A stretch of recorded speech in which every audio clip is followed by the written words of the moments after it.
नमस्ते. आज आपण आपल्या चॅनलमध्ये पुरुष वंध्यत्व म्हणजेच मेल इन्फर्टिलिटी पाहणार आहोत. याच्यामध्ये शुक्रक्षय म्हणजे शुक्र नाश आणि अल्पता आढळते. यामध्ये ही काही लक्षणे आहेत ज्याच्यामध्ये हार्मोनल इम्बॅलन्स दिसून त्याच्यामध्ये शुक्राणूंचा अभाव दिसून येतो आणि त्याचप्रमाणे जननांगाच्या ठिकाणी वेदना असते.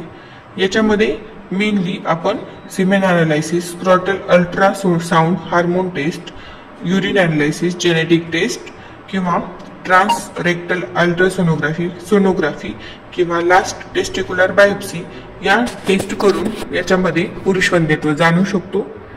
याच्यासाठी जे कारण आहेत त्याच्यानुसार आपण त्याची आयुर्वेदिक ट्रीटमेंट देखील करू शकतो. तर याच्यामध्ये काय पथ्य आहे हे आपण पाहू. शुक्रक्षयामध्ये आयुर्वेदिक पंचकर्म, त्याचप्रमाणे रोज सर्वांग अभ्यंग करणे महत्त्वाचे ठरते. आहारामध्ये दुग्ध, द्राक्ष, खजूर, गहू, आंबा, डाळिंब, नट्स, काकडी हे उत्तम प्रकारे करावे. योगामध्ये ह्या काही पोजेस आहेत: bridge pose, plug pose, bow pose, boat pose, Siddhasana, lotus pose, Agnisar kriya, pranayama या प्रकारे हे जे योगा सांगितलेले आहेत हे शुक्रक्षय यामध्ये अत्यंत उपयोगी पडतात. जेणेकरून याच्यामध्ये जर शुक्राचा अवरोध असेल तरी देखील हा कमी होण्यास मदत होते. शुक्राची गतिशीलता कमी असणे हे 2 नंबरचे कारण आहे.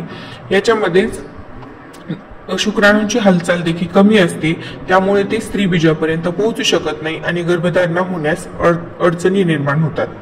तर यामध्ये पथ्य आहारमध्ये आंबा, डाळिंब, द्राक्ष, नारळ, भरपूर पाणी पिणे, त्याचप्रमाणे नारळ पाणी, लसूण, मिरे, सुंठ यांचा देखील समावेश होतो. म्हणजे हे खायला सांगितलेले आहे मिरे, सुंठ देखील.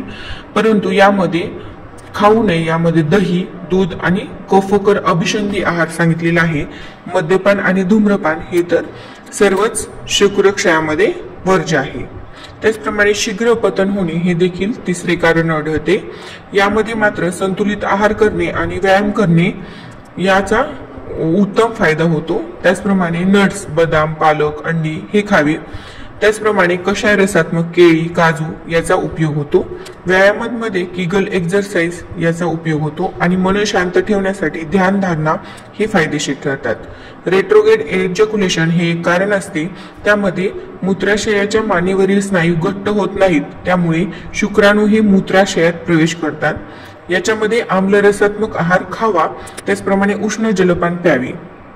त्याचप्रमाणे एक कारण म्हणजे शुक्राणूंमधील कुपेशी निर्माण होणे. यामध्ये संक्रमण असते. यात अधिक पाणी पिणे आणि जननांग स्वच्छ राखणे